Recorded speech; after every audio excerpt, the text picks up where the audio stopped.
It's a brand new working day, and most importantly, a brand new day for us here on Breakfast Central. It is Wednesday. How time flies. Yes, I bet you're expecting to see a lady here, but hey, I'm Joe Hansen reporting for duty and welcoming you to Breakfast Central. Yes, absolutely. Welcome to Wednesday morning's edition. We encourage you, as always, to be a part of our conversations by tweeting at News Central TV this morning, or simply leaving a comment in the YouTube comment section if you're watching us online. We welcome you to the next 2 hours where we share some of the leading conversations happening here in Nigeria, and you can also be a part of it. The phone lines will be open sometime in, around 8 a.m. this morning, so you could also share your thoughts on what we're talking about. This morning, just before we get into the headlines, and of course share with you, our top stories, a couple of things, have happened in the last 24 hours. I'm sure many Nigerians must have seen the video of the Nigerian army soldiers brutalizing citizens in traffic.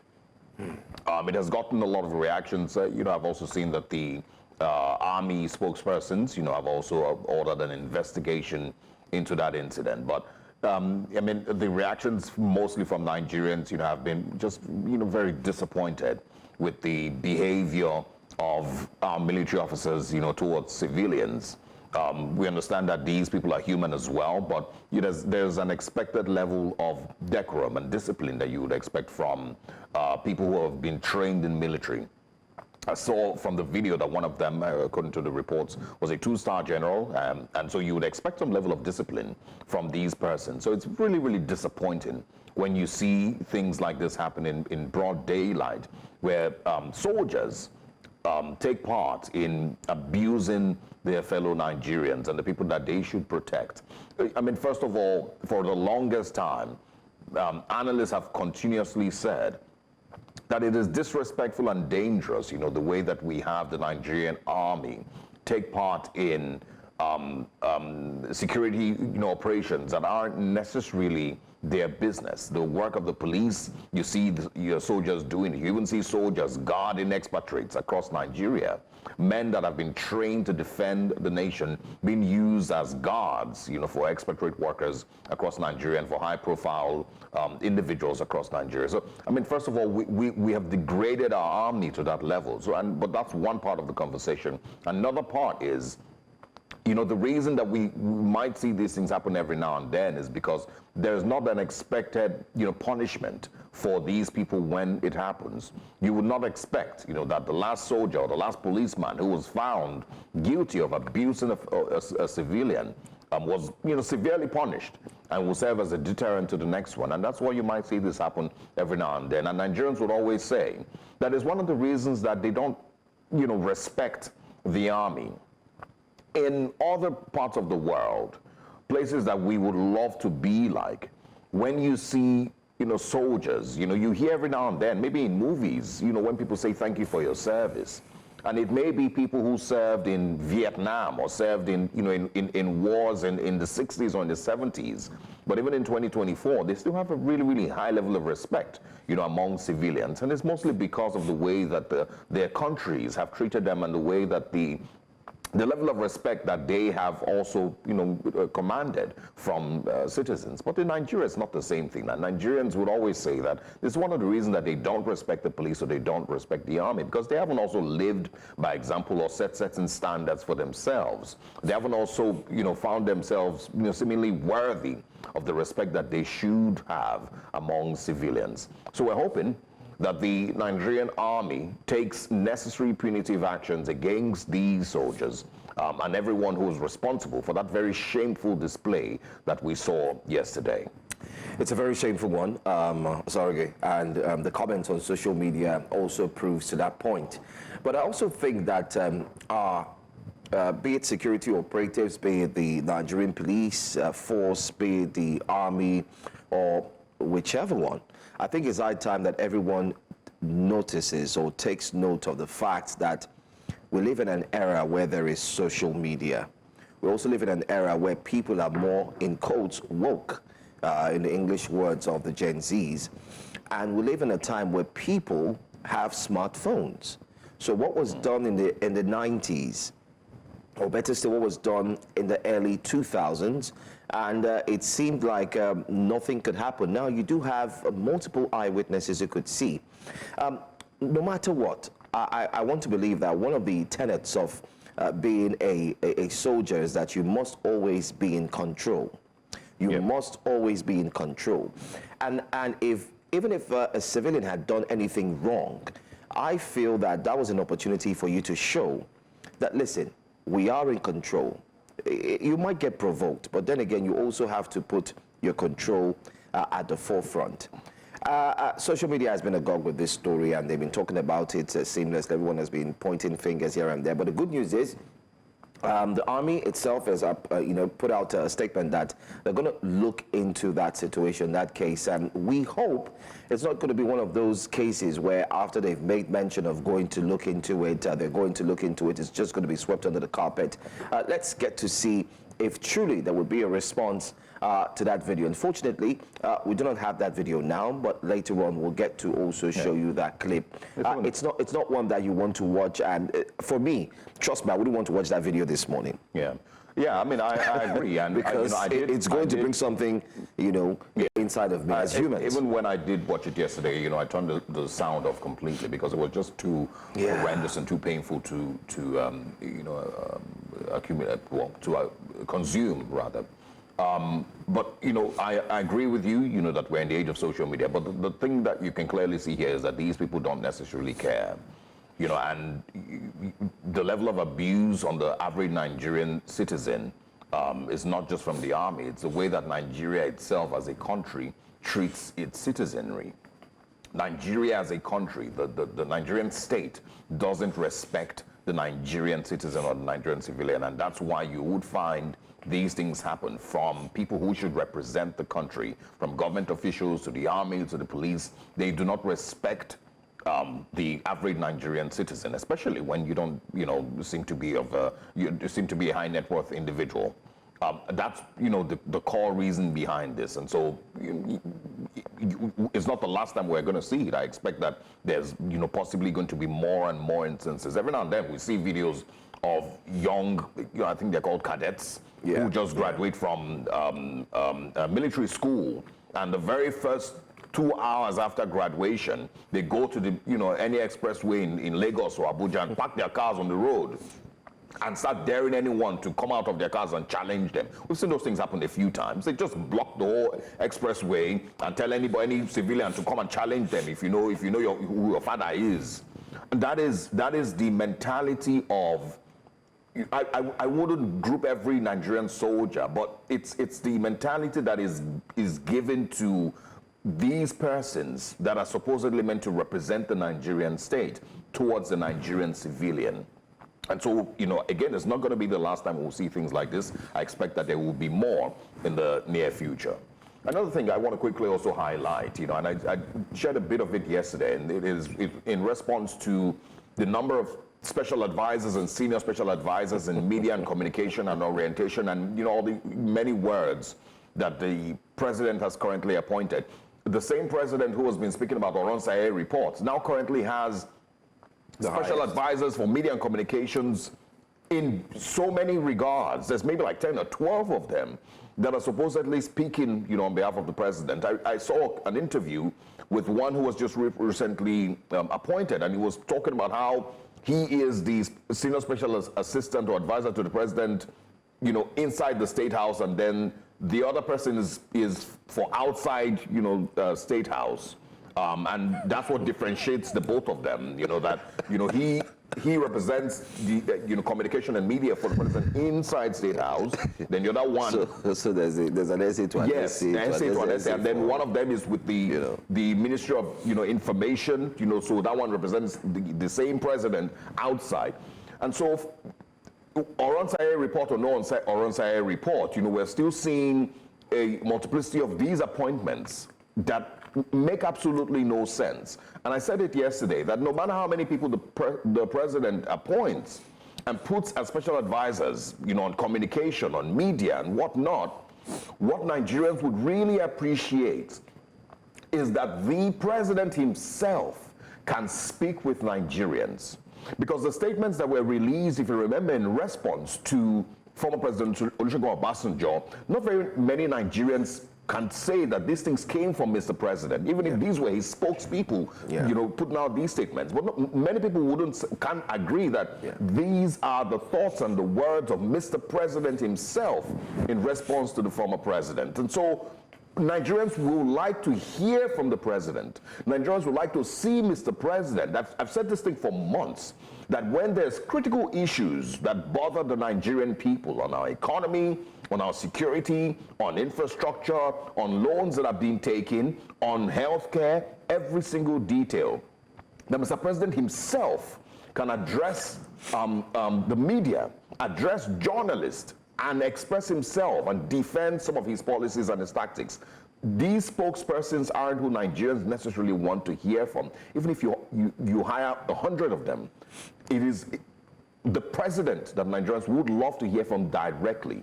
I agree. I agree. I mean, in addition to the Minister of Information, who is Honorable Malagi, in case you do not know, you're wondering what we're talking about, the current administration and the president, Bola Tinubu, has a total of about 13 essays. Well, let me quickly see if I can break it out for you quickly before we go for our top stories. There's Daniel Bola, who had initially come in as the special advisor on public communication and media, but then has been moved to another portfolio, but still within the communication space.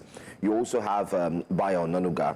You have Sunday Dare. Both of them yesterday had responded likewise to the president's, according to them, president's directive on what the former president had said, President Olusegun Obasanjo, and they did a long thread that you would possibly get tired of reading if you go on Twitter or X, now known as X.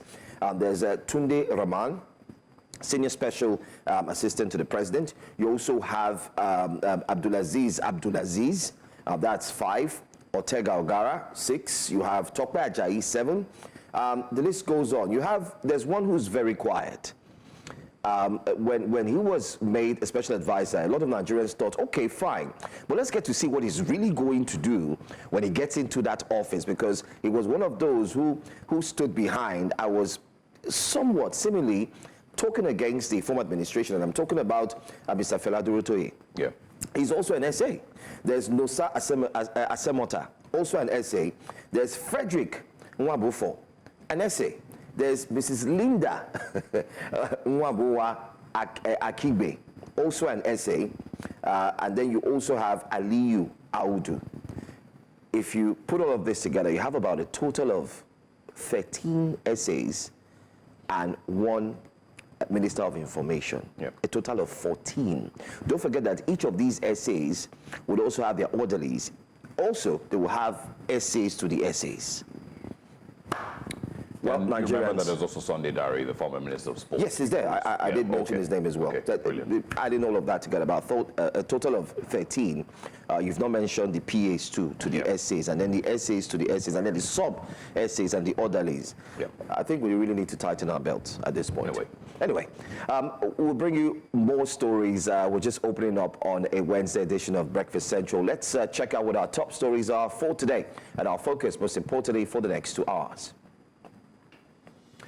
This morning on Breakfast Central, technology, new media, citizens, and governance. We'll be looking at this. It's an event, and you should attend. President Tinubu writes NAS seeks approval of $2.209 billion loan. Also, President Tinubu requests Senate to approve fresh external loan, and we have insight into this loan request.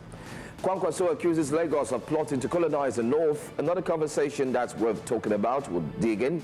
And then we have the newspaper front pages for the second hour, 8 a.m. Make sure you join in and also call to participate. For now, let's bring to you breakfast headlines.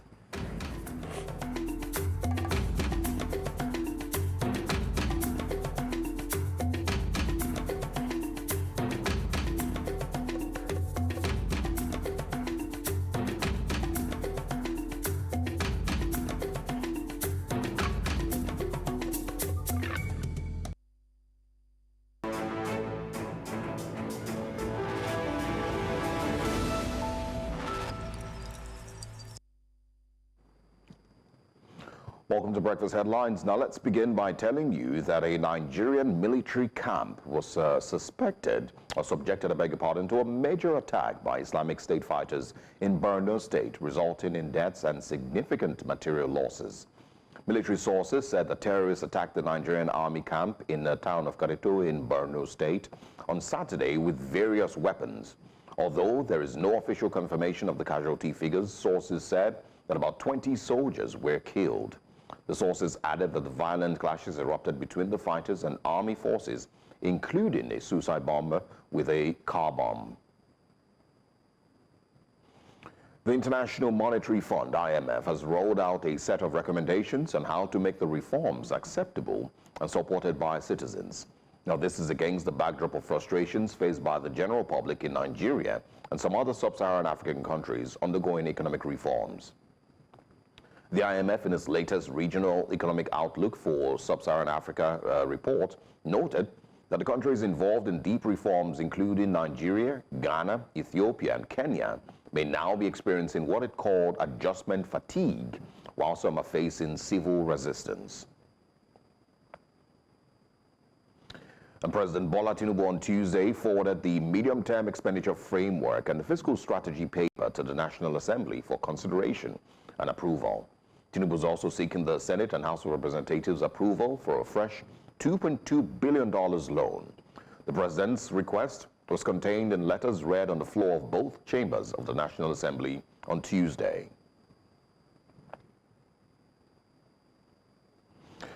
A few days after the declaration of Lucky Aiyedatiwa of Ondo State as the winner of last Saturday's governorship election, the candidate of the People's Democratic Party, PDP, has rejected the results of the election.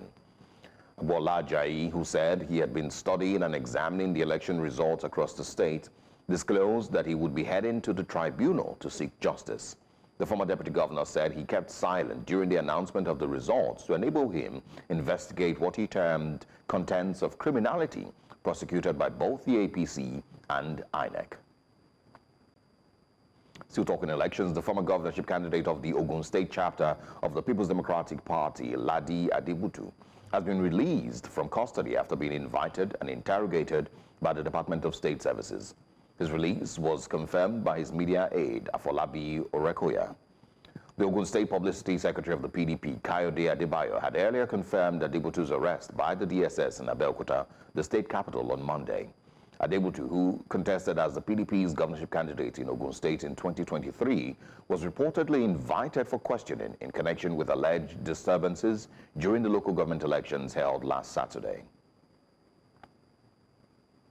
And away from Nigeria, Sudan's army chief, Abdel Fattah al-Burhan, on Tuesday rejected any foreign interference in the country's war, a day after Russia vetoed a UN Security Council resolution calling for a ceasefire. Speaking at an economic conference in Port Sudan, Burhan dismissed dictates aimed at forcing solutions upon them and praised Russia's supportive stance. He said his government had never agreed to the draft resolution which sought to end the war between his army and the paramilitary rapid support forces led by his former deputy, Mohamed Hamdan Diaglo.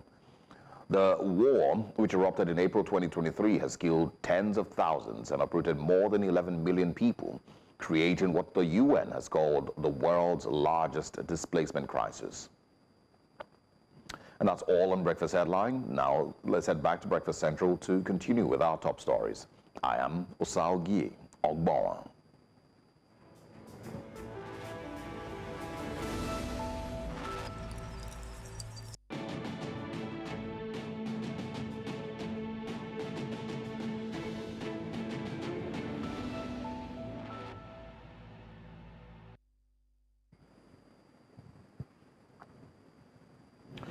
The journey towards democracy in Africa has been marked by resilience and transformation.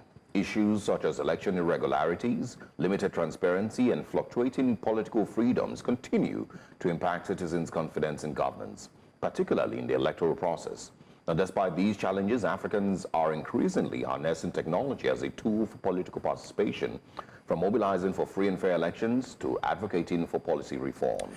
Well, the Technology, New Media, Citizens and Governance Conference started with a simple idea: How is new media being used as a tool for civic empowerment? For its first edition, it positioned itself as a pioneering forum in Africa, addressing the role of digital platforms in strengthening democratic processes.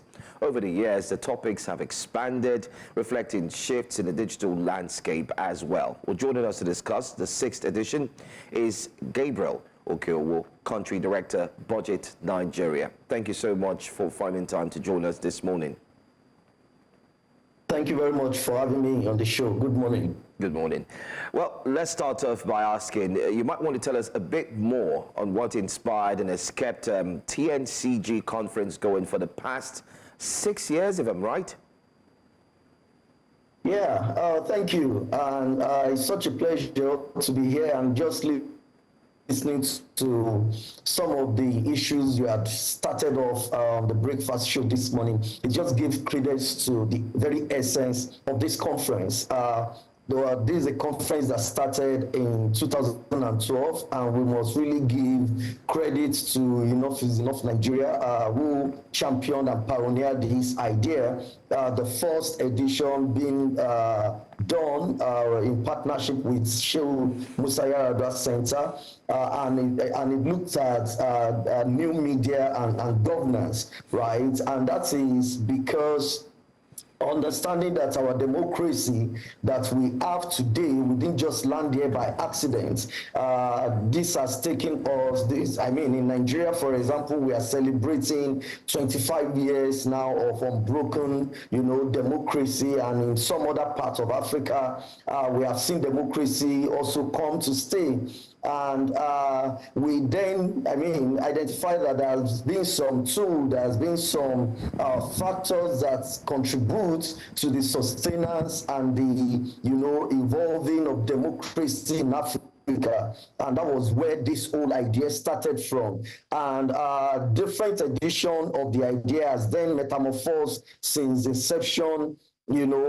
From just looking at new media and governance, it's metamorphosed into, adding citizens to that mix, because understanding that new media as a tool itself, there is a citizen in between governance and the tool that is being used. And then we used to have NMCG, which is new media, citizens, and governance. But now, this edition, we have now added technology, and that is because of the role that technology, artificial intelligence, is now playing in our democracy. And if I can just draw, an instance from the current and trending, though ugly incidents, that we have in our country, for example, and you did mention this are not the days, gone are the days when we used to have, people in power, people in government, just do as they like without any repercussion,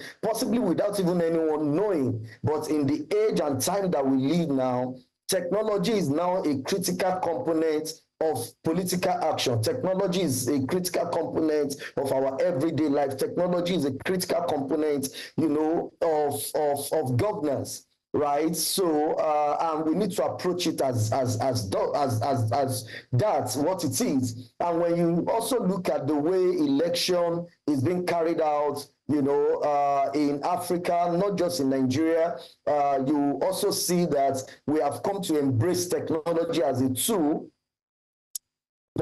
Politicians has come to embrace technology as a tool for them to, sell themselves and drive their manifesto campaign to the people. And so this conference, the whole idea of this conference is to bring, thought leaders together, is to bring together professionals in the room, and let us look in depth into how is technology, new media, how are they catalyzing our political action? How are they, contributing to our democracy, solidifying our democracy in Africa? This is a Sub-Saharan African conference and not just Nigeria. And you can see from the guests and the speakers that will be at the conference. We have speakers, of course. The keynote address itself is going to be delivered by our own, very own former Vice President, Professor Yemi Oshibajo. But aside from him, you then have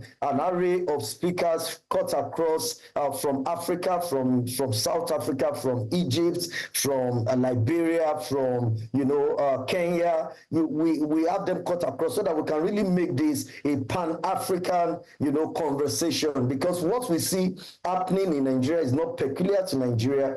New media, technology, social media, all of these tools have come to stay, and they are shaping political action. Mr. Okeo, I would like that you speak a little bit more on the electoral process in Nigeria and across Africa, and the role that technology, the major role that technology has come to play, from the electoral bodies to citizens and every other person who's a stakeholder in the election space.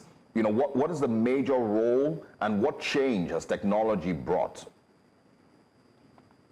Thank you very much. I mean, which is one of the sessions we are going to be having. We have a breakout session that is going to be dedicated to looking at election in Africa, the role of technology, and we cannot overemphasize that. We cannot underestimate the power that technology now holds in our election in Africa, right? Right from the campaign to putting out the image of politicians, to misinformation, disinformation, marketing. These are all of the things that technology is doing. Technology is an amplifier, right? And it has that capacity to amplify what you sell to it. And we have seen over the years, right, across Africa, we have seen politicians using technology, right, to market themselves, to sell their ideas, sell their manifestos, put themselves forward before the people that their physical campaign tour may not be able to cover. And why that is good, it is also the fact that we have seen technology also being used by citizens, right, to be able to hold elected officials to account. I mean, we saw an example would be what happened in Kenya not too far ago, where the young folks in Kenya were able to repeal, a bill that would have been passed, into law. But the power of technology, with the fiscal action that youth in the country took, we were able to see that bill, coming to a halt, and the government looking into themselves. The action may not have even gained more effect if technology was not added to it, because with the power of technology, you are then able to take conversation beyond your immediate environment. You are able to take conversation or your political action to other spheres where you are not physically there, and then you are able to galvanize support. So this works for both the demand side of the government and the supply side of the citizens. And then artificial intelligence has also come to play. Right today now, we see a lot happening online, and while this can be used on the other side negatively, it is also a critical component that now supports the work, support political action in Africa. And if we bring it home in our electioneering, technology is also stifling that process of election fraud. We are not there. We cannot say that we have totally eradicated, election fraud or election trading, vote buying like we see in our environment here. But technology allows us to be able to have evidence to this kind of political action. And it's not just here. And we believe that technology has come to stay. So this conference, part of what this conference is meant to do is for us to even be able to dig even further down into areas that is not even open yet for us to be able to see. The overall theme of this conference is technology, the present and the future of political action in Africa. We want to be able to look at how well have you used technology and what other areas of technology we still yet to be fully harnessed, so that we can look into what we might be missing, what we need to correct. We can bring this conversation home and really see how we can use it to improve, governance, how we can use it to strengthen our democracy in Africa. I mean, misinformation, disinformation, and also fake news still remains a major threat to gathering authentic information. Now, this conference possibly should be able to tackle these concerns. Can you shed more light on this as well? Yes, thank you very much. We particularly have a session that we call, aside from technology, we have a session that we call Emerging Technology to Enhance Governance and Electoral Integrity in Africa. And this is because we are not oblivious of the fact that technology, as positive as it could be, right, has also been used in the recent years to propagate and promote disinformation and misinformation. And this is not only from the side of the citizens. This is both ways. We have also seen, government in some time using technology, using, media platform to be able to, sell an agenda to curb, the action of citizens, right? An example of that would be some not too far ago in Nigeria, where there was a campaign around bad governance, end bad governance, and then in the whole of that campaign to end bad governance, the nomenclature or the terminology of violence is going to be violence, and violence did come from the side of the citizens. Most of where that conversation and the use of that word came from was from the side of the government, from the demand side. While political action, campaign has tendency, to escalate into violence, selling that idea, selling that word into the mind of the citizens was not there from the convener of that kind of campaign. So when we use technology, right, there is a two sides of the coin. We can use it to propagate and promote action that we want to see, and we can also use it to promote disinformation and misinformation. And this conference will bring thought leaders together. One of the people that will be at this conference, aside from Professor Yemi Osinbajo that I mentioned earlier on, we are going to be having the Deputy Minister for ICT from South Africa. We have our own Minister for Communication and Digital Technology, Dr. Boso Tijani. Leaders like this that are in government and thought leaders that are outside government are going to be put together in a session, in a panel, to be able to really dig down into this kind of conversation and see how can we use technology, how can we use other emerging technology to improve our democracy and political action in Africa.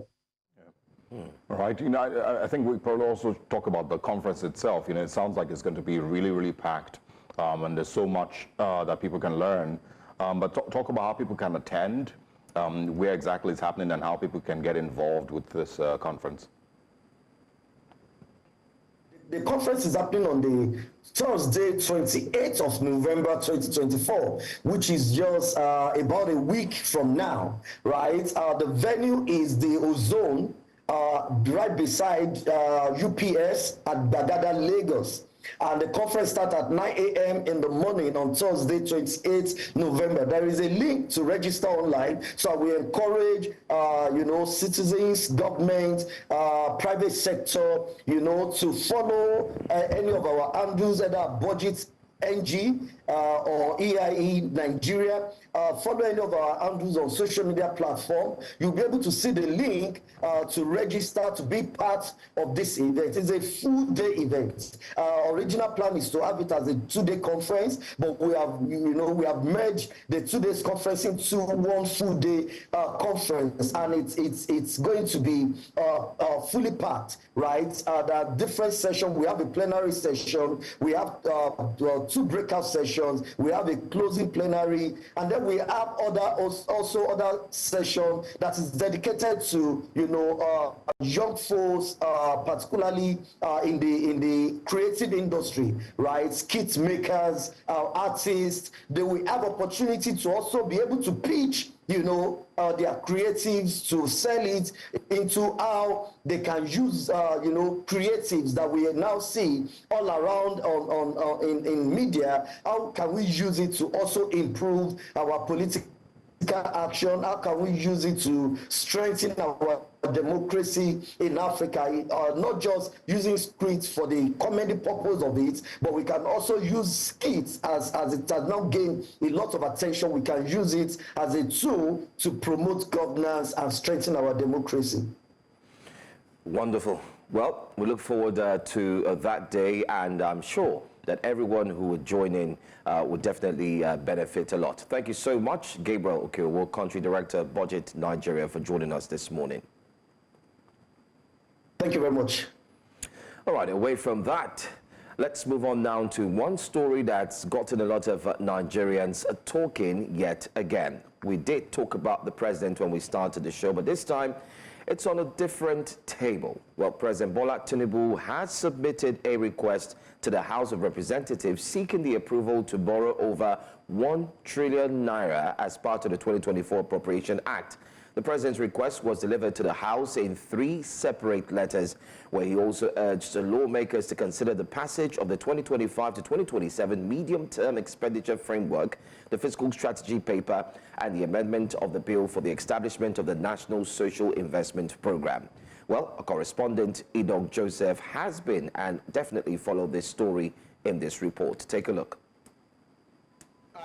The legislative business for the day began after a week-long recess with the presentation of 3 letters from President Bola Tinubu to Parliament. The first letter requested Parliament to consider the 2025 to 2027 medium-term expenditure framework and the fiscal strategy paper. The House is hereby invited to note that as the 2025 budget of the federal government will be prepared based on the parameters and fiscal assumptions of the approved 2025 to 2027, it is imperative to seek the National Assembly's expeditious legislative action on this submission. The second letter requested Parliament to amend the National Social Investment Program Bill, which aims to improve the implementation of the government's social investment programs. Pursuant to Section 58, subsection 2 of the Constitution of the Federal Republic of Nigeria, 1999, as amended, I forward herewith for the consideration and passage by the House of Representatives the National Social Investment Program Agency Establishment Amendment Bill 2024. The final letter from President Bola Tinubu sought the approval of Parliament to borrow over $2.2 billion as part of the 2024 Appropriation Act. I write to request for a resolution of the National Assembly to raise the sum of 1,767,610,321,779 naira, provided as new external borrowing in the 2024 Appropriation Act to part finance the budget deficit of 9.179 trillion in the 2024 budget. The House then resolved to tackle other business of the day as lawmakers address pressing issues. The extrajudicial killing of Mrs. Kelechi Augustine Ibe in Boni local government area. The Prairie House to investigate the murder of Mrs. Kelechi Ibe by the National Drug Law Enforcement Agency and compensation for the family of the deceased. as well recognizing the attack that was done on the convoy of Honorable Ginger Onwosibe and leading to the death of some security personnel. The House is deeply concerned about this threat and violence that poses a disruption to peace. With legislative business resuming, many Nigerians will be hoping that lawmakers can contribute positively to the development of the country. In Abuja for News Central, I am Idong Joseph. Well, what a conversation there. Well, joining us to look into this, we do have a public affairs analyst, Ayo Adio, who joins us this morning. Welcome, and thank you so much for buying time to be here this morning. Well, do you think that a cross-section of Nigerians, especially those in power, lack the temerity to question the current administration on its numerous borrowings? Because right now, in 9 months, the president has borrowed so much, I mean, a total amount of about 50 trillion in terms of borrowings. What's your thought on this? Well, I mean, the level of borrowing is extremely worrying. And unfortunately, it would appear that the reason you don't see a lot of demands in that direction is largely because I do not think that Nigerians appreciate enough the sinking hole that we're likely to find ourselves if this strategy persists. Because the reality, obviously, is that we're tying so much of our revenue on loan repayments or debt servicing that there is very little left to fund critical infrastructural development projects, that there's very little left to fund, education or healthcare, or even to fund social investments programs, given the severity, of inflation in our country today and the hardship that is widespread across the country.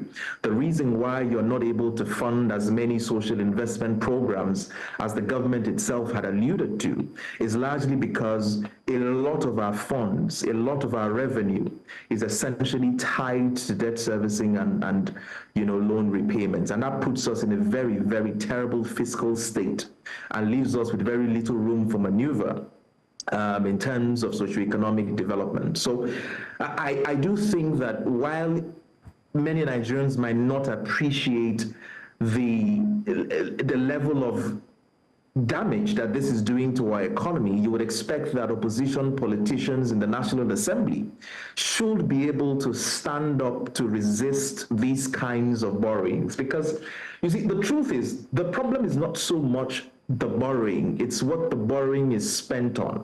Right? Because, I mean, for instance, in your monologue, you talked about the fact that, the government was seeking another 2.2 billion, which essentially was to fund the budget deficit, isn't it?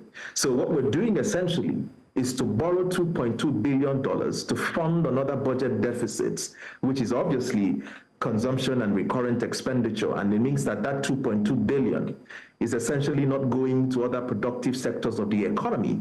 So we are consistently widening our budget deficits and continuously borrowing to fund that same deficit. So it's a vicious cycle that we found ourselves in. And, it has grave implications for not just foreign exchange stability, but of course for macroeconomic fundamentals within the economy. Yeah, I mean, this is still 2024's budget we're speaking about. So I mean, for those who may not understand, economic terminology well enough, help us understand better. Does this mean that when the 2024 budget was being drawn, the Nigerian government didn't put its figures in order well enough with regards projections on how the budget will be funded? And, is this the same thing we're going to experience in 2025? Because there's already, a projected budget deficit of, about 10 trillion, I believe, for 2025. So is it that they, failed to draw up their figures well enough for 2024? Or this was already expected to happen, that just before the end of the year, we would have to borrow more to fund the 2024 budget? Well, historically, the Nigerian government has never been good with budget estimates. We've always fallen short of all our budget estimates in several years and times past. We don't make the right projections in terms of exchange rates. We don't make the right projections in terms of the amount of crude that we're going to produce and export. So it's become cultural. When was the last time that we got our production of crude right in terms of budget estimates? So it's no surprise that we haven't gotten it right this time. But I think the elephant in the room here, and the reason why we have to again now borrow to bridge this deficit, is largely because of the collapse, the volatility of the exchange rates, the fact that our currency has lost significant value over the last couple of months. Because once, at the time that these estimates were made, the Naira was exchanging for about 800 to 900 Naira to $1, and now it's ballooned to about 1,700 Naira to $1. And that means that, your foreign loans have become more expensive to service, and it explains why you're now running to the National Assembly to get more loans to bridge that deficit. So the real problem here is the foreign exchange volatility, and largely the fact that our currency has depreciated over that period of time, which has made foreign loans a lot more costlier, and that's why we have to borrow more to service those loans. So we're borrowing more at a higher interest rates, which also now puts pressure on foreign exchange. It makes it very difficult to stabilize, and that means that going forward we'll be paying more to service those loans, because it means inadvertently that our currency will continue to depreciate, because we're putting a lot of pressure on our fiscal straits. Because as long as your budget deficits continues to widen and you're using external loans to fund those deficits, it's going to put more pressure on your foreign exchange, and will make stability almost impossible to achieve, which means your currency is likely to also depreciate further, and that means you will need more funds, to pay higher loans in future. So it's a vicious circle that we find ourselves in. I don't, these are times that while you hate to call for prayers to solve economic problems, that might be the only option available to most Nigerians now, given the gross economic mismanagements that we're experiencing. I mean, you just talked of prayers, and it just took me aback to a popular preacher who said the intervention of God stopped the Naira from getting to 10,000 Naira. Stopping the Naira from getting to 10,000 to $1. I mean, I'm sure you're aware of that story. But then again, from DMO office, that's the Debt Management Office, it projected that each Nigerian owes 620,000 Naira in debt, especially with these borrowings. It's likely going to rise. It's looking that way, that each Nigerian may end up owing about, if not 1.5 million Naira, due to the way Nigeria is going in terms of borrowing. Could you help us see the risk and the worry that every Nigerian should have? Because these borrowings are becoming one too many. So I think that the biggest risk that we face as a country is the fact that you're not going to have enough resources to fund critical infrastructural projects. You're not going to have enough resources to fund, education, human capital development. You're not going to have enough to fund and drive local productivity. I give a very typical example. About 12 months ago, the president had, said that they were going to fund or put together an intervention fund for SMEs across the country, and voted 75 billion to fund that intervention for SMEs who were dealing with liquidity issues, given the high interest rates and things like that. It's been close to a year now. The government has been unable to fund 75 billion, a paltry 75 billion. And the reason is because resources are scarce, right? And that's the potential danger that we face, because the more that you tie many of your funding to loan repayments and all of those obligations, the less you have to be able to fund critical infrastructural development that is likely to drive productivity of your economy, which by extension means that you will struggle to meet the 4.6 or the 6.4% growth that has been projected in the midterm expenditure framework that the government had also submitted to the National Assembly. It also means that you're unlikely to create as much jobs as is required to raise wages and to raise consumption within the economy. And it's likely also that poverty gap is also going to widen. That's the danger that we face if we continue along, this trajectory. And it's also worrisome that despite the evidence that we're in a dire fiscal strait, it appears that those in government and those in authority do not appreciate enough, or have not lived enough by example to demonstrate in their own dealings enough fiscal discipline and enough ability to prioritize public expenditure on things that drive productivity and growth, and not on wasteful exercises, that only, amounts to waste, if you ask me. And it's going to get worse, because that in the 2024 budget, we're going to be voting more in terms of salaries and allowances because of the new minimum wage that has increased. So we're going to find ourselves with more inflationary pressures in the next year, and more monies that are going to be tied to overheads, to loan servicing, to consumption, and you're going to have little that is going to be voted, for critical infrastructure and driving productivity. So if you asked yourself, the main argument that was given for the removal of petrol subsidy was that government was going to have enough more funding to drive some of these projects and to losing government expenditure. Unfortunately, that has not been the case. It doesn't also help that the NNPCL, that is supposed to remit taxes, royalties to the federal government, has significantly defaulted in doing that in the last several months. In fact, if you looked at the total amount that the NNPC remitted to the federal government in 2021, it was about $11.3 billion. At the end of 2023, it had remitted just $2.3 billion, almost a 69% shortfall in revenue that are accrued to the federal government. So you look at this in its entirety, and it's not only scandalous as it is worrying, it is the fact that we seem to be driving ourselves into the lagoon, using flowery neoliberal words like market fundamentalism and market-led economy, where we're driving ourselves into the lagoon, given the fiscal recklessness and indiscipline that is being demonstrated and exhibited by senior people, in government. And unfortunately, I hate to be a prophet of doom. If we continue on this trajectory, poverty is likely to worsen, unemployment is likely to increase, more manufacturing businesses are likely to shut down, and the economy is going to get worse in the meantime, except there is a shock therapy and a fundamental shift in direction that starts with fiscal discipline, at the center. Yeah, shock therapy, always scares me when I hear that concept, because, it could work or it could fail. It's never 100% certain.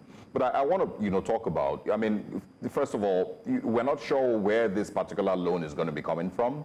Is that information that you believe that Nigerians, must be furnished with?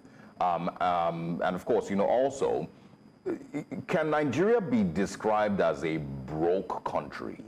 Is that where we are, completely broke? And so in the future, for 2025, we're going to have to borrow billions and billions of dollars again.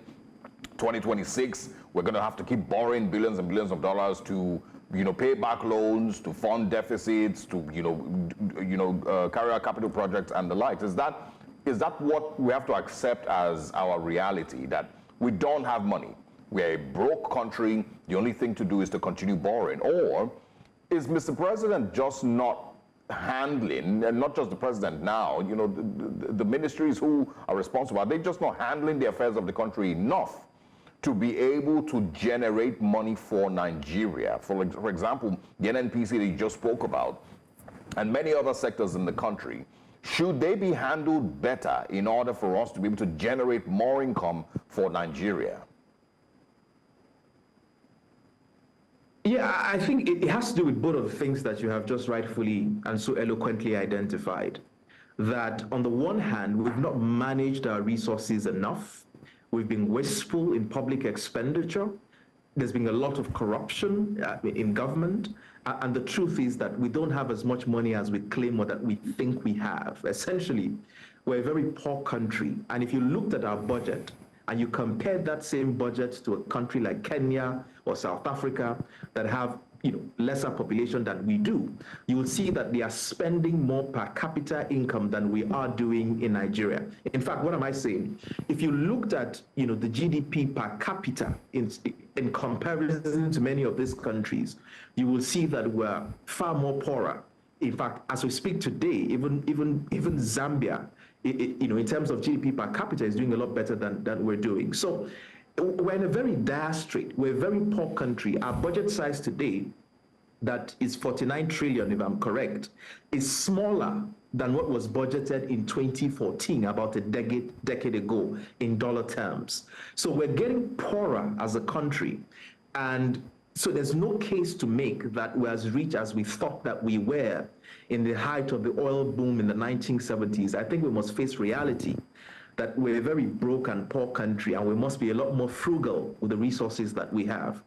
And that brings me to your second point, which is the fact that have government officials, both at subnational and at national level, done enough to create and expand the pie, that is sort of feeding the entire country? And the answer to that is no. We haven't done enough to grow the economic pie in this country, because the emphasis has so much been about politics than it should be about economics. And we're so driven by this this 6 geopolitical zones, as we should about the fact that there are 6 geo-economic centers in this country, and do enough to drive productivity across these economic centers. And so perhaps if we're likely to shift our emphasis from politicking, because again, I think that one of the problems that this administration is having is that there's too much emphasis on politicking than there is about the economy and governing.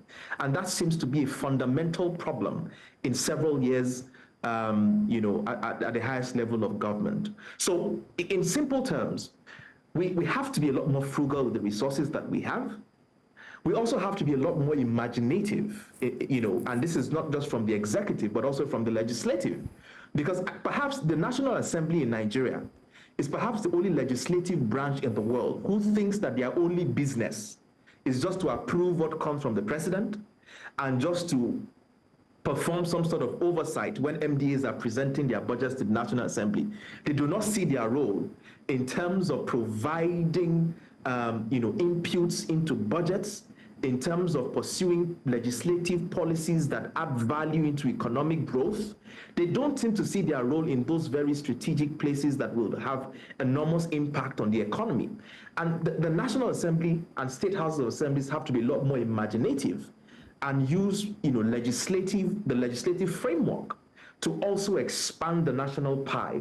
These are the things that need to happen in a coordinated manner, for us to be able to drive growth and productivity. Otherwise, the evidence suggests that in the last 30 years, except for the brief 4 or 5 years during the Obasanjo years, we have just simply been recycling and producing poverty, giving government policies over the years. And if nothing changes, that's what we'll continue to do until the country gets to a point where it does not have resources to continue to function. And maybe that's when we're going to have a very hard conversation. Yeah, and the annoying thing with what you just pointed out is that there would be a convenient excuse when we get there. If we get there, if we get to that stage where, we're completely broken, and beat down financially, there's no money anywhere else, and the whole country is being funded by the IMF or whoever it is, or even the Chinese, there will be a convenient excuse by the government there. They will probably even point back to 2002 and talk about how the PDP stole all of Nigeria's wealth, and that's where we are today, and completely forget these points that you're making. And it's mind-boggling to understand that the president is surrounded by, or has the resources to hire the best economic advisors who can point to where Nigeria's money is being wasted and all the leakages in government, both on the federal and state level, who can point to the president to where Nigeria can tighten up the noose here and generate more money somehow, some way. He cannot argue. The government can't argue that they don't have the advisors that can show these things to them. Every day that we speak with yourself or any other economic analyst, these things are pretty obvious what Nigeria needs to do or must do, but it's just shocking that we just would never do it. And there's, again, a convenient excuse at the end of every government to tell you why we didn't do it and why we are where we are. Nobody has any issues with borrowing. Everyone would agree that borrowing is fine. America is in debt. China is in debt. The UAE is in debt. Everybody is in debt. But we just continue to do the wrong things repeatedly and somehow just have an excuse to give to the Nigerian people after 4 years of why we failed. Why can the NNPC not explain to the National Assembly about its finances? Isn't there meant to be an auditor general that should be able to audit Nigeria's finances every year and budget implementation for the year and, teach us what we must do the next year? Isn't there a National Assembly who should question these things and, identify where Nigeria is losing money from?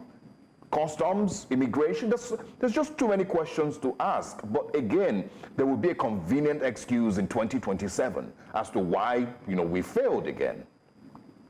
I argue, you're the guest, not me.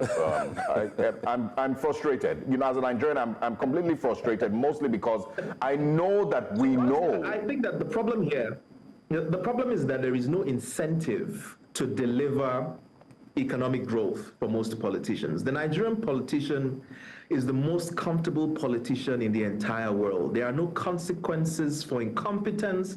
There are no consequences for failure, as long as you can buy your vote for 3,000 naira and 5,000 naira. So where's the incentive to deliver on your mandate or to deliver on the promises that you made with the Nigerian people? As long as you can buy your vote, or as long as you can wave the tribal or ethnic card, you're going to score, you're going to sail home free. So that's the problem. There is no incentive to govern effectively, because the Nigerian people do not hold these leaders to account in the way and the manner that they should, and for several reasons. There's a large pool of Nigerians who believe that progress comes from God and God alone, and so the government really does not have a role in making their lives better, and so they'll rather fast and pray for growth than they would hold the government to account. There are lots of Nigerians who believe that their only way to make progress is to get close to those in authority and eat from the crumbs that fall off the table. And so if you put all of these things together, there's absolutely no incentive for those that we are electing to office to deliver on the goods. I think that progress will only start when the average Nigerian begins to demand more, when the average Nigerian begins to say that, 5,000 is not enough for me to sell my vote. I need real progress. I want the roads to my village tarred. I want my son to get a decent job after struggling all my life to educate that child.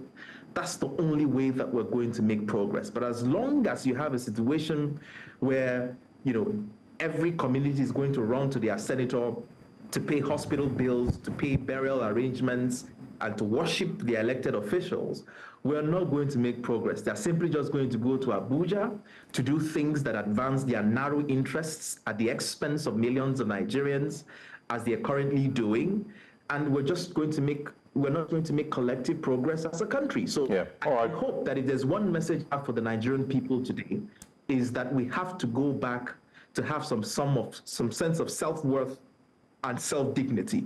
That if you're going to even sell your vote, please price it at 150,000 naira per vote and not 3,000 naira.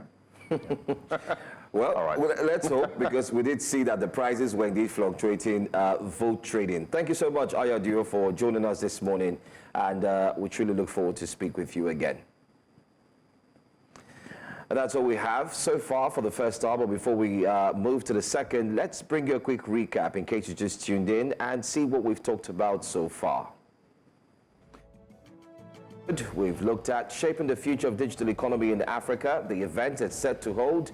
Hope you're getting ready to attend.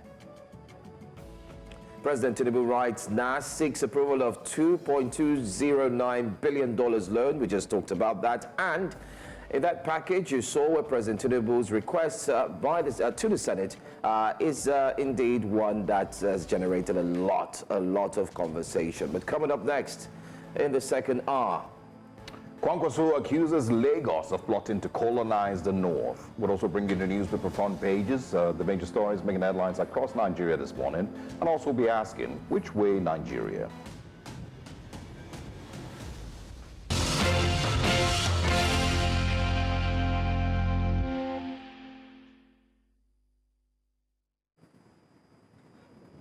And welcome back. It's Breakfast Central, time for the front pages, and we do have our guest, public affairs analyst, looking so... Anyway, let the cameras show to you who we're talking about. We have the respected, reputable, well-prepared Mr. Sokradi, who joins us today. I mean, nice bow tie, by the way. Reeks of of enjoyment, even in this borrowing economy. You know. Good morning, Jonathan. I don't know what. Good morning, Mr. I'm sure you slept in the other room. No comments. Let's go straight to the papers very quickly. Let's start off by reviewing the Daily Independent. Tinubu seeks NAS nod to borrow a fresh 1.767 trillion naira loan. Like I said, he's borrowed 50 trillion naira in just 9 months. Wants approval for 2025-2027 MTEF and FSP. Urges amendment to Social Investment Program Act. Okay. CBN warns on fake SWIFT messages. Vows to prosecute claimants. That's another story that you should look out for. Tom Polo accuses Navy of sabotaging efforts to combat oil theft. Does this give credence to what a former militant had said recently when he sat in the chambers of Aso Rock and later said the president asked him to sit there because he accused the military as well? Anyway, let's go quickly. North's development key to Nigeria's prosperity, says Tinubu. Federal government begins Mpox vaccination in 7 states and the FCT. Creative arts, technology, our new Nigeria crude oil, says Sanwo-Olu. I think I would like to take just one more story. EFCC chairman dismisses 2 staff members over corruption allegations. We wish we could know those 2 staff members so we can put a face to it. That's all I'm taking on Daily Independent. Right, the leadership newspapers next. It says here, CSOs and experts kick against the 1.767 trillion naira loan request. Question government continues borrowing. Tinubu writes National Assembly wants MTEF, FSP, NCIPA amended. Tompolo alleges complicity in oil theft as Navy defends self. Terrorists attack soldiers in Borno. Many fear dead.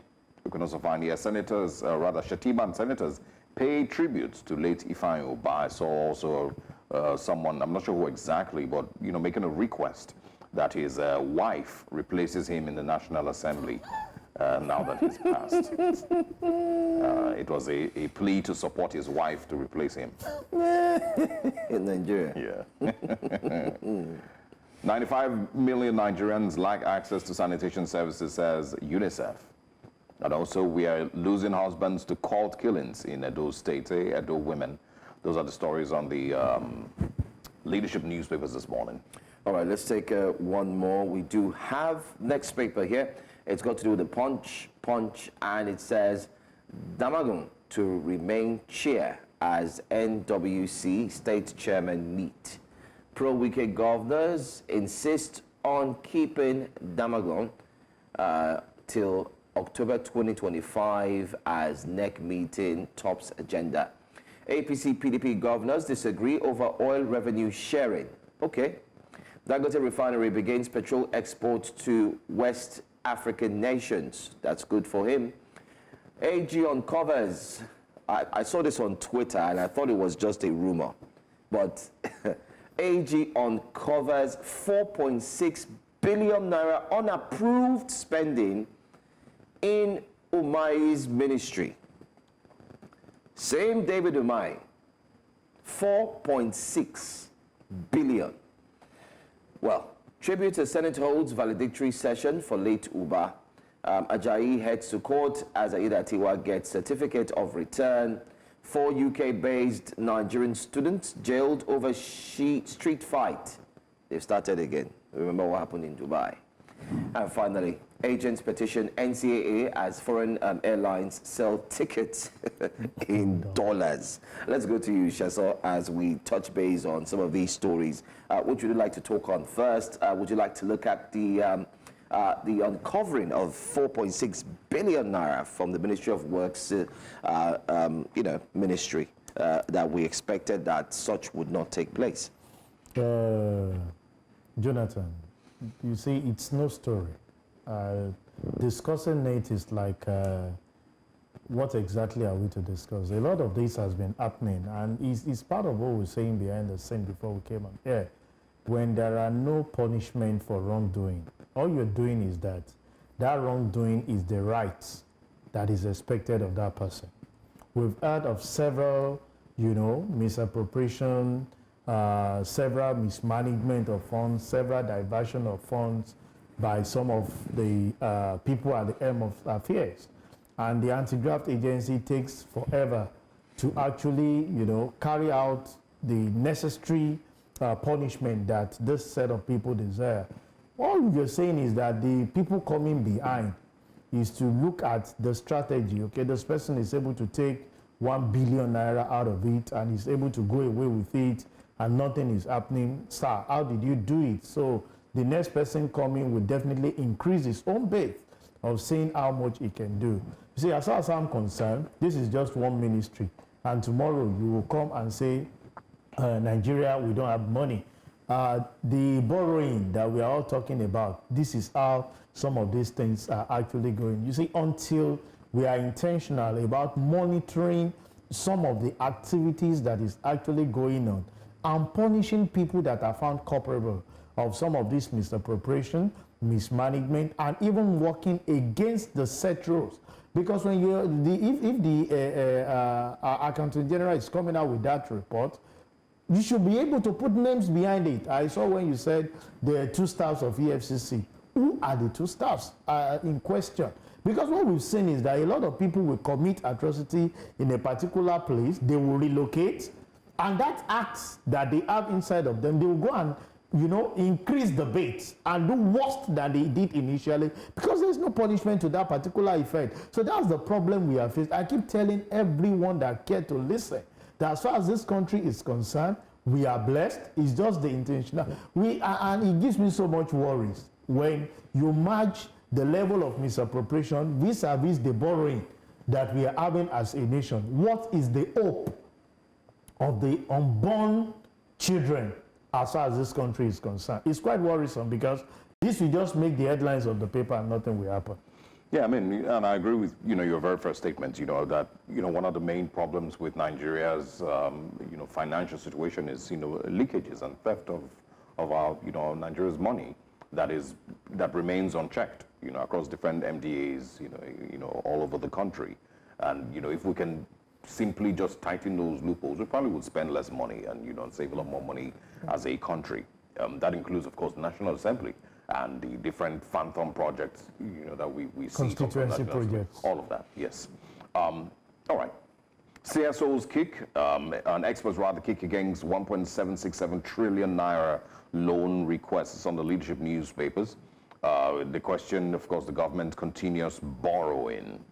Many people, of course, have spoken against this new loan request. But there's people that would argue that there's nothing we can do. We don't have money. We have to borrow. Nigeria needs to continue. You don't have money. You have to borrow. Yeah. Have you given account of the one that was initially borrowed? Well, what are actually the major thing that this actually looked for? I was reading some of the things by CBN on actually the reason for this borrowing, so that we can use that to cushion the effect of our foreign exchange and balance some of those things up. And I've asked myself, why do we, on our path, just concentrating on seeing how we can have balances, on this foreign exchange, and not intentional on how to grow our domestic product? I think one of the eye-opener, I saw Jonathan congratulating Dangote, saying that they've started exporting to other West Africa. Yeah.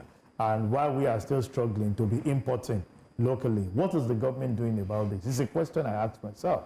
Kudos to God, Dangote is growing, and it's just to tell you that, well, if you don't need me, I think there are other people that actually need my service. And that's just it. When you know your audience, you go that route. So go ahead and be importing, and I will be making money, bringing some of those things that I said to the neighboring country. It's quite disheartening because I've expected that with some of the instruction given by Mr. President, don't forget that he said they should push crude oil to Dangote in Naira so that we can ease the burden. And all that is for the benefit of the citizen. But here we are. This is not far from what we call subsidy of those days. So you are actually giving Dangote those crude in Naira, and is actually selling to the neighboring country in West Africa, and very soon it will grow to the maybe East Africa, and it will start selling to even other developed countries since its capacity keeps growing. And within us, we will be importing the same. So you'll be shocked that it will export to a neighboring country like Ghana, and will still go ahead and import same thing without buying. These are areas we keep saying that government needs to put a check into it. We need to be intentional about this, because what I keep saying is that, you see, an average businessman, the way it goes, needs someone. All they just needed is someone to take the bull by the horn, you know, go with the risk, and when they see the success story, I don't know, you know, while we are growing up, you know, we normally drink this nylon water that people were doing. All of a sudden, we saw the introduction of pure water, and it became a business across board. And somebody came up with that initiative. And I've said it, forget the fact that setting up a refinery is capital intensive. There are people within the country who have the wherewithal to carry out that. All they are just looking for is the success story of that particular. So you can imagine if we are able to grow the business of Dangote by patronizing him and reducing our import level, what we would have done is that 1, 2 other people, you know, there's a way they pitch on staff and say, oh, guy, you are part of the pioneer wherever with Dangote. I can do better for you. Let's set up something. I'll give you stake. And before you see it, another refinery is coming up by another person. In the next 2, 3 years, another one is, and it becomes competition that will force the price down. But what are we doing? Some of those people have that notion to feel that importing that product is more valuable and discrediting our own. So when you don't believe in your own, who else do you expect to believe in you? And that's the problem we are facing. So for me, this aspect of saying we want to borrow, go ahead to borrow, is what are the measures? Maybe for us in the finance world, when you want to borrow in an organization, the credit, the DMOs, as we have it at the federal level, are able to give advice. Because most of the things we're hearing at the last, with the last administration is that our debt to GDP ratio is fantastic. In fact, we are below threshold. And you keep asking yourself, is that on paper or on reality? We keep borrowing those funds without having proper monitoring. And that's my worry. I keep telling people that care to listen that debt to borrow is not easy to be. You must, it's one of the way of financing projects and businesses, but you must be able to channel to the right appropriate places for you to be able to recruit back those funds and be able to repay back. We are not talking about repayment.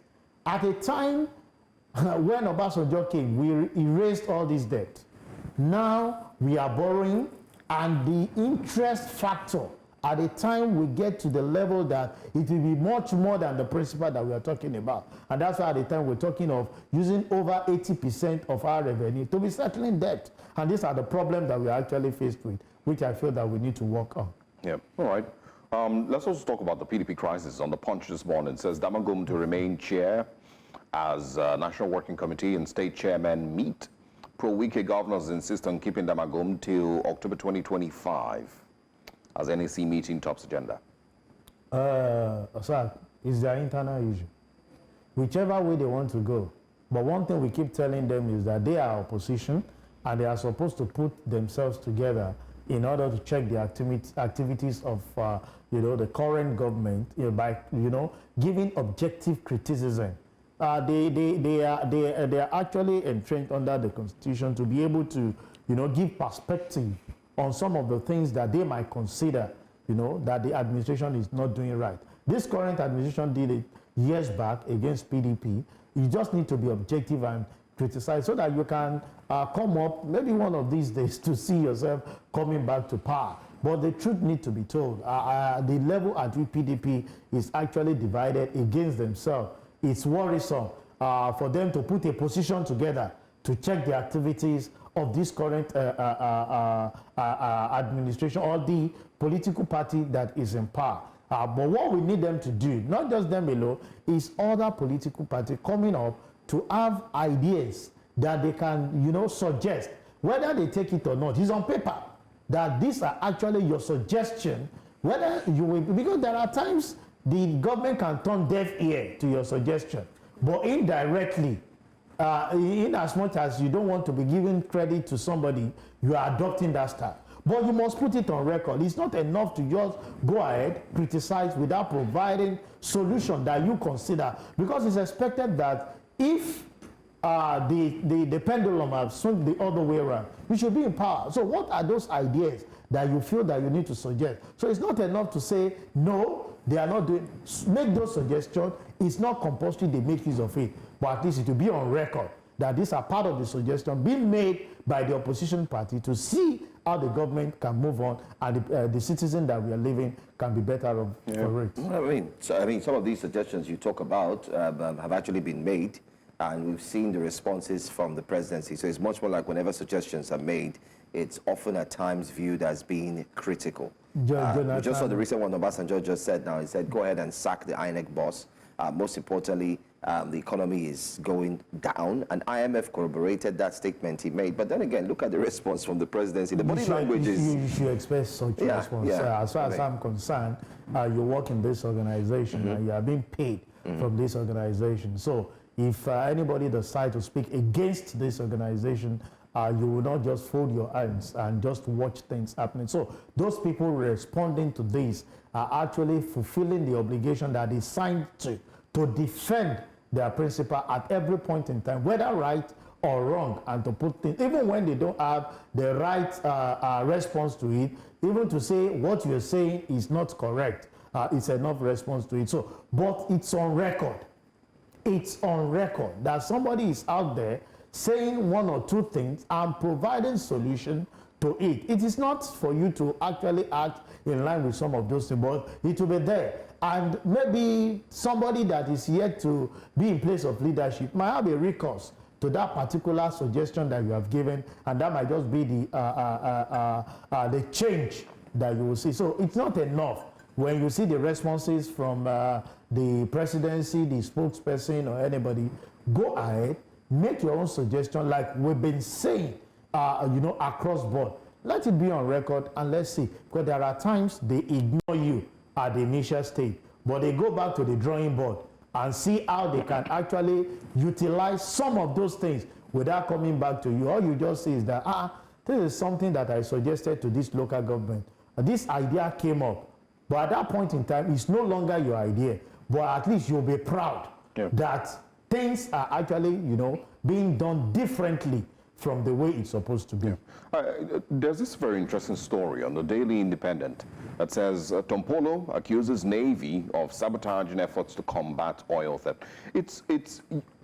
You normally would expect to hear these type of things on, National Geographic or Cartoon Network or something of that sort, but it's so unrealistic, who we're talking about here. And for those who aren't familiar with who, Tompolo is, he's a former militant leader who eventually now started to do government contracts to protect the oil that militants were destroying, or the oil pipelines that were being destroyed by militants, and crude oil being stolen.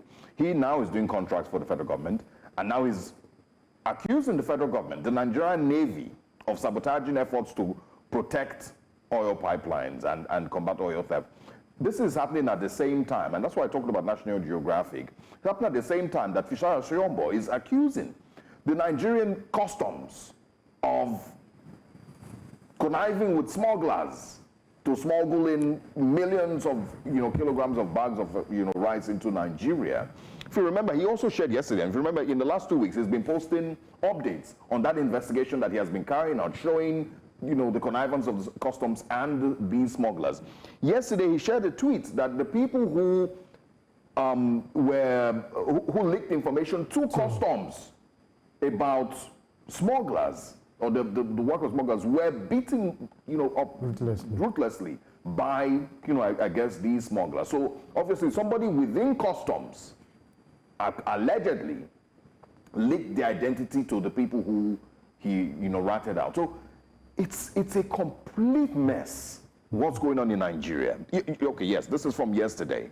It is a complete mess, and this is maybe 2 weeks after he had started his once again Good Morning Customs tweets, pointing out that, of course, the plans that had been found out by his investigation, that customs were conniving with smugglers to, take these bags of rice, out of Nigeria. Osad, a lot is happening, and it boils down to when you even get hold of the people perpetrating the act, what do you do to them? There was this particular video I saw of an internet fraudster trying to bribe, the police agency, and they said the guy was able to cough out, I think, like 10,000. Yeah. Is it 10,000? More than, even more, $100,000. I think it's about $100,000.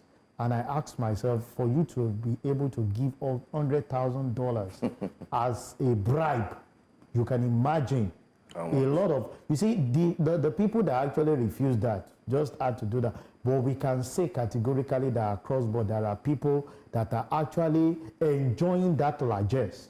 Yep. So for Tompolo to come out with this, you see, it takes someone who is deeply involved in that activity to be able to say these are the problems that we are faced with, because he's been there before. He's a militant, and that's the business he specializes on, before he actually reverted back to say, okay, we understand the terrain, we can assist the government to actually protect this, and what do you want to do? Credit is being given to this man.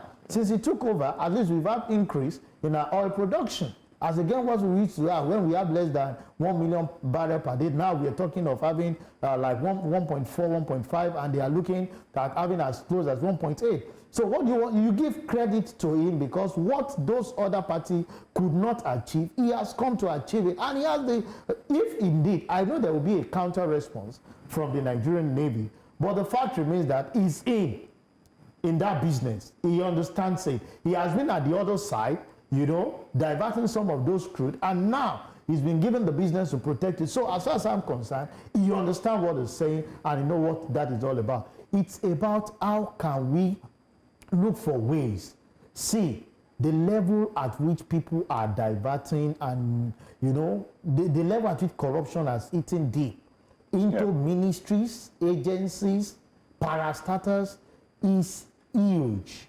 And I keep asking myself, even when you pick the money, the only thing you see happening is that people are, converting it to foreign exchange and developing other climes. It's not that you are investing it, because, an average person will tell you, no, I don't trust Nigerians, so if I set up a business now, they will eat up the business, because he actually collapsed somebody's business. And he doesn't want that to happen to him. Yeah. It's just like that. It's just as simple as that. He collapsed somebody's business to make his own money. Yeah. So rather than reinvesting it for other people to grow, he's of the opinion that I have my families, people of like minds like me, that will run this same business if I decide to go. So the only thing I have to do is to convert it and send it offshore and let the money be staying idle there. And that is typically wrong. And it's because most of the time when you get hold of people that are mismanaging some of this, we are not doing anything to it. Let's await the response from the Nigerian Navy on this acquisition by Tompolo of frustrated. But I will say that since it's been awarded the contract, I think we've seen some improvement. Whether it's the one doing it or Nigerian Navy or the federal government, as far as we are concerned, it is when they contracted that business to him, we saw the improvement. And I think it's on that basis the federal government is even pegging their in their budget to say the crude oil that they'll be expecting is about 1.8 million barrels. I'm sure it's from the projection that he gave to them, because there was a time in this country, you and I know, that we're doing less than 1 million. We're doing about 800, 850, 900. And now we're talking about 1,004, 1,005. So Nigeria cannot protect its pipelines without hiring that's a conversation for another fruitful day. Thank you so much, Mr. Shesokwade, for joining us. Always nice having you join us to analyze the stories from the front pages of the newspaper. It's always a great time to start the midweek with great men like this. Absolutely, absolutely. Well, you can stay put. We have more coming your way. Which Way Nigeria is up next. Don't forget as well, we have a guest to talk about Lagos trying to usurp or take over the powers in the north. How? We'll have that conversation next. Stay with us. For a while now, I have described Nigeria to be just like a dying whale that urgently needs resuscitation. But unfortunately, while this whale struggles for life, somehow it finds itself, unfortunately, surrounded by those who don't care about bringing it back to life, but instead cutting up large chunks of this whale for themselves. That's all they care about. You see people all around this dying whale just steady digging into it to take as much as they can, because to them, the survival of that animal is not what's important. What's important is how much of an opportunity they have to cut their own pieces, how hard they have to fight and sometimes even swallow their own vomit just to have some access to the meat of this dying whale. Constant access, their whole lives, 30, 40 years, they just want to have constant access to this whale. They don't mind doing a complete 180 degrees turn on their political stance within just a few months, just so they continue to have access to the meat of this whale. They don't mind even spitting on every value they claim to have, just again so that they can continue to have access to chop their own pieces of this whale. Now that's what we see in many of the people you find around Aso Rock today. Those who were once presidential candidates speaking loudly and bitterly against those in government, suddenly making a complete U-turn to end up as special advisors to the same people they condemned, from candidate to special advisor. Those who were once ministers will within seconds degrade themselves to become special advisors if they can. Those who were strong supporters of a totally different candidate a few months ago, who condemned other candidates and called them failures in every language possible, suddenly making the same complete U-turn to serve the same people that they insulted. All of this is not because of the love for country, but just to gain and maintain access to the meat of this dying whale. A crowd of people without one drop of integrity. And that's why you find people who should be special advisors or even media aides falling over themselves to insult and attack anybody who dares question the person who appointed them into office and gave them another opportunity to dig into this whale, because that's what they're there for. And so when anybody, for example, a former president even speaks in a way that threatens their access to the meat of this dying whale, they immediately draw their swords and attack. But again, the attack is not to defend this whale and bring it back to life. It is instead to show complete, die-hard, unshakable loyalty to the person who gave them access to continue to cut their own shares of this whale and stay alive. Good morning, Nigerians.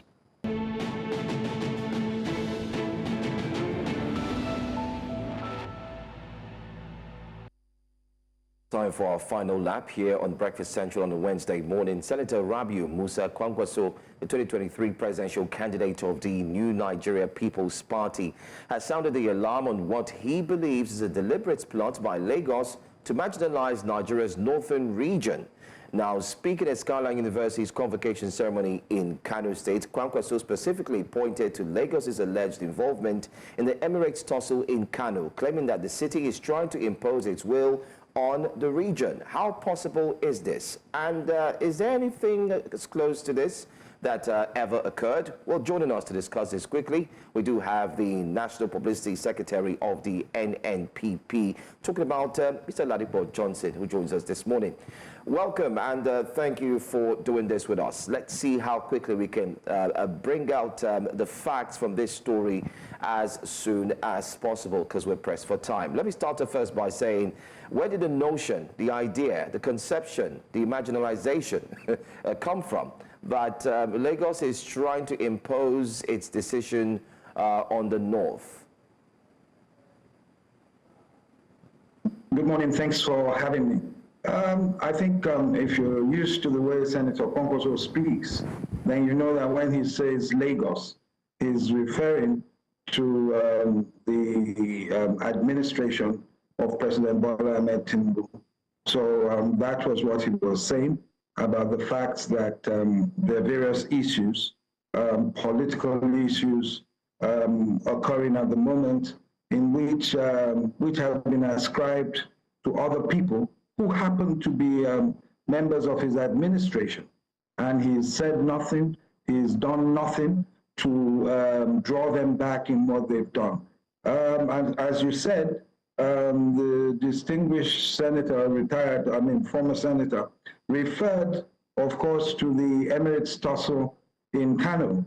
And he ended by saying they came to impose their own emir on Cano State. Yes, the matter is sub judice because it's still in court of appeal or what have you. But the bottom line is that majority of people know that when it comes to chieftaincy matters, it is the state governments, even the local governments, that have a say on it.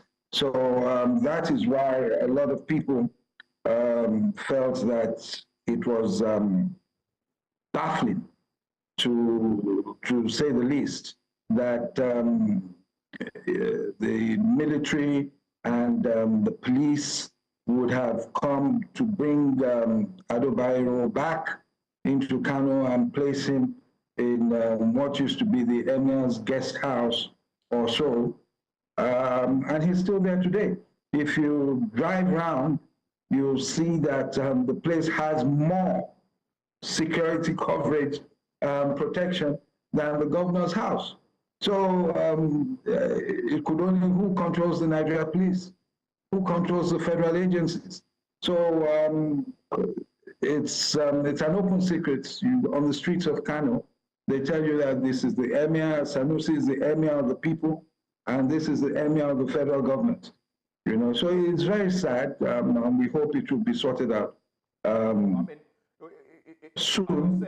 But that was what Senator Kwankwaso meant by Lagos. He's not talking about you and I who stay in Lagos. He's talking about is he saying, you know, directly that there is a certain Lagos cabal, you know, if I can use that word, that has imposed this MI on the people of Kano State, you know, and how does this also impact on the rest of northern Nigeria outside Kano? Well, the word cabal, well, if I were talking by myself, I would say yes. But as a spokesman of a party, I wouldn't say that. But what he's saying is that whomsoever or whoever the people are who are behind this issue, the buck stops at the president's table, and he cannot feign ignorance as to what happened or what has been happening and the position of things as we speak.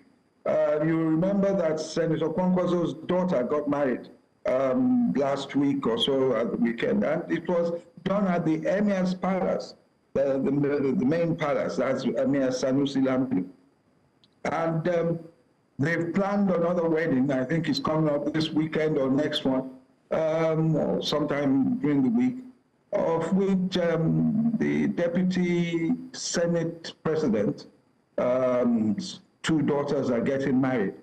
And of course, they've done it to be witnessed by Ado Bayero in the so-called Emir's guest house. So these are the sort of things you're seeing. Now, how does it affect the North? I think that you'll recall that that unfortunately I was meant to be there. I wasn't at the event, the convocation of Skyline University.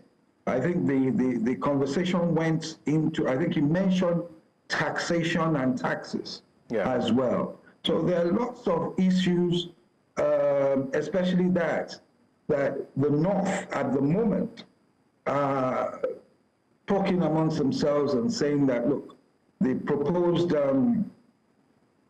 taxation bills before the National Assembly are not things they're comfortable with for this reason or for that reason. As a party, we are looking into it, and I'm sure that within a week we will come up with our position, proper position on the entire thing.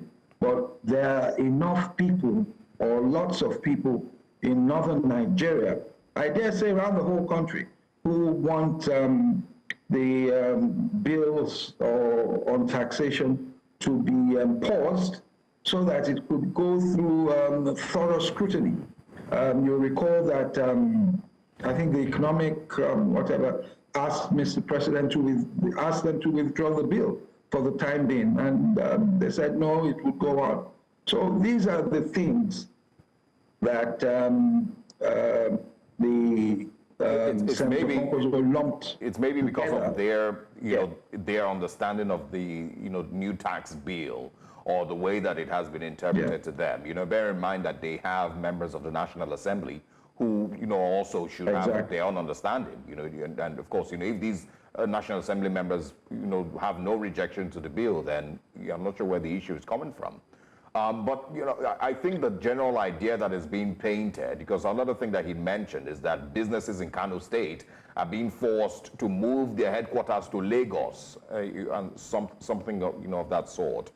But don't you think it's a dangerous narrative to be sold by Rabiu Musa Kwankwaso that might also ignite Northern Nigeria against the current leadership in Nigeria if they feel and they believe, because of the influence that Rabiu Musa Kwankwaso has, if they believe that truly the people in Aso currently are trying to, in his words, colonize the North and Northern Nigeria. Isn't that dangerous? No, I don't think it's dangerous. On the contrary, I think what he's done is made a statement that has created an avenue for healthy debate as to the things that are going on. Of course, what affected the direct one, the first one was the Emirates issue. The second one was the issue of the local government elections they just had in Kano, which, certain people from the APC tried to stop the elections and what have you. The Federal High Court actually did say it shouldn't go on, but the State High Court had said it should go on. So you see, all these things are there, and it behoves on leaders, national leaders, to generate topics for conversation. Now, regarding what you said earlier as to the fact that, yes, they have members in the National Assembly, and where is it? Look, you might have members in the National Assembly. If they do not have the courage to raise issues that will now be discussed on the national platform by everyone, looking at all the regions, all the states, and everyone looking at what is going on vis-a-vis the progress of the citizens of their particular states, then people like Rabiu Kwankwaso, President Obasanjo, people like that, have a duty to raise such things. And I think that in the context that it has come out, it isn't capable of inflaming ethnic or geographical sentiments. I don't think that was his intention in any way. And I don't think the way that he couched it would have inflamed that, because he actually landed, if you leave it in the air, it's there, it's dangerous for misinterpretation. But he actually was able to domesticate it and said they came to install their own, they're trying to install their own emir. So people will know that what he was saying. Well, I want to say thank you for buying out time to clear the air, most importantly, to explain what that statement meant from Lagos Axis, and also helping us to see what took place in the Emir's place, the wedding, and so on. We look forward to have you back, possibly in future, to discuss more about Mr. Kwankwaso's possibility of merging with one of the political stalwarts ahead of 2027. Thank you for your time. We'll look forward to having you again. Thank you. All right.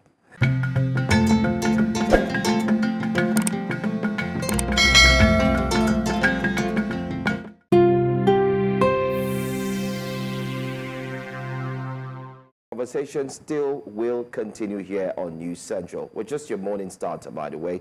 Before we go, let's remind you that we do have more programs coming your way. I'll be on for the news at 9 a.m. And we also have many more to follow as well. My name is Joe Hansen. Thanking you for watching Breakfast Central this morning. And I am Osao Ogbon. We'll see you tomorrow.